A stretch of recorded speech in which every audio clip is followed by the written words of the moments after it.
Good morning students. आज हम पढ़ेंगे 10th क्लास की ज्योग्राफी। इसमें हम आगे पढ़ चुके थे, बाकी आगे का जो है वो एक्सप्लेन कर देती हूँ मैं। क्लासिफिकेशन ऑफ सॉइल, मृदा का वर्गीकरण। ठीक है, मृदा मतलब सॉइल। सॉइल का वर्गीकरण हमारे जो देश है वहाँ पे बहुत सारी आकृतियाँ पाई जाती हैं, भू आकृतियाँ। ठीक है, और अलग अलग भू आकृतियों के कारण जो हमारे देश में मृदा है, सॉइल है, वो भिन्न भिन्न प्रकार की मृदा विकसित हुई है। सबसे पहले देख लेते हैं हम इसमें क्या आएगा। इसमें आएगा जलोढ़ मृदा या अलुवियल सोल। अब ये जो मिट्टी है इसका जो विस्तृत है या जो ये कहाँ कहाँ फैली है, तो ये मृदा बहुत ही महत्वपूर्ण है। और ये सब ज़्यादातर उत्तरी मैदान जो है वो जलोढ़ मृदा से बना हुआ है।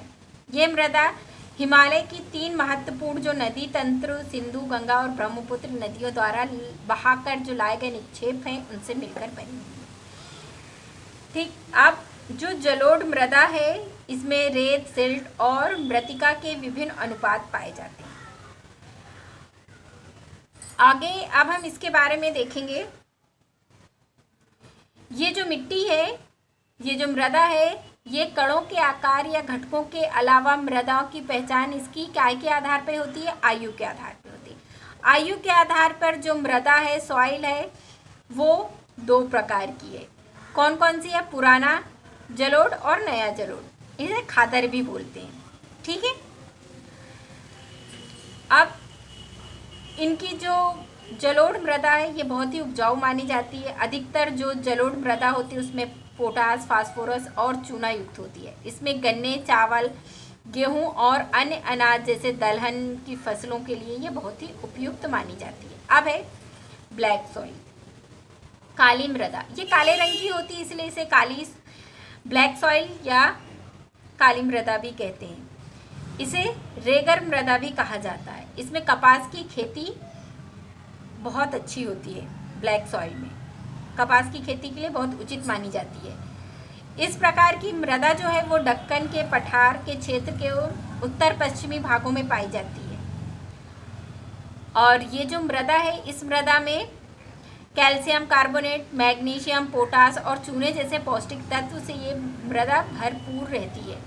इसमें फास्फोरस की मात्रा कम होती है और ये गर्म और शुष्क मौसम में इन मृदाओं में गहरी दरारें पड़ जाती हैं। ये इस तरह की दरारें पड़ जाती हैं। अब हम इसके बाद पढ़ेंगे लाल मिट्टी। चलिए पढ़ लेते हैं।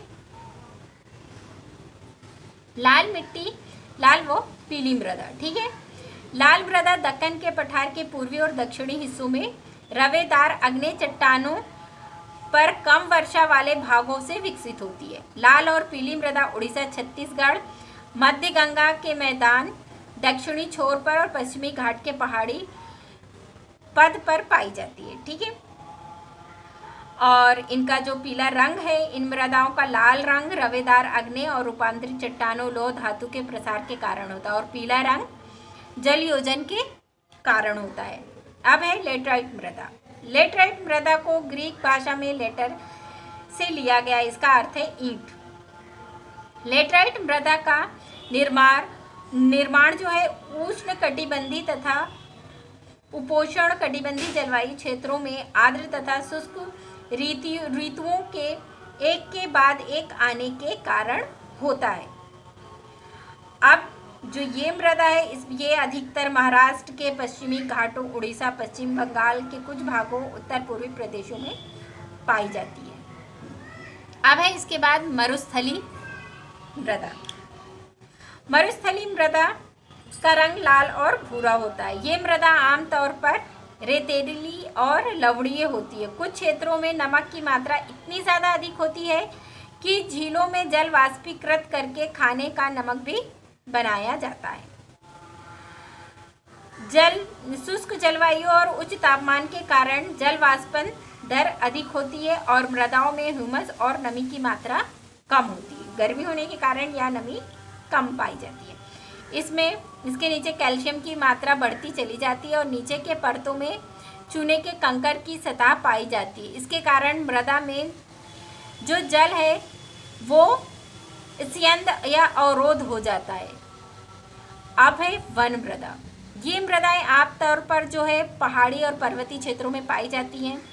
यहाँ पर पर्याप्त वर्षा वन उपलब्ध होते हैं। इन मृदाओं के गठन में पर्वतीय पर्यावरण के अनुसार बदलाव आता है। नदी घाटियों में ये मृदा दोमट और सिल्टदार होती है, परंतु ऊपरी ढालों पर इसका गठन मोटे कणों से होता है। हिमालय के हिमाच्छादित क्षेत्रों में इन मृदाओं का बहुत अधिक अपरदन होता है। अपरदन मतलब कटाव होता है, ठीक है। मृदा अपरदन और संरक्षण। अब मृदा का कटाव और उसका संरक्षण मतलब बचाव, ठीक है। मृदा के कटाव और उसके बहाव की प्रक्रिया को मृदा अपरदन कहा जाता है। मृदा के बनने और अपरदन की क्रिया आमतौर पर साथ साथ चलती, मतलब मृदा बनती भी है, कटती है। कई जगह में नदियों के जो ऊपरी सतह बहा के ले जाने और फिर जमा हो जाने से मिट्टी बनती है, तो कहीं वो मिट्टी वहीं कटती है। तो अपरदन और संरक्षण, ठीक है। मृदा के बनने और अपरदन की क्रियाएं आमतौर पर साथ साथ चलती और दोनों में संतुलन होता है, मगर बहुत सारे जो मानवीय क्रियाएं उनके कारण जो अपरदन है वो ज़्यादा होता है। कैसे जो वन वाली भूमि होती है उसे वनों से पेड़ पौधों को काटना, पशुचरण मतलब भूमि पे पशुओं को खुलेआम छोड़ देना चरने के लिए, खनन खुदाई, इससे क्या होता है, इसका जो संतुलन है ये खत्म होते चला जाता है।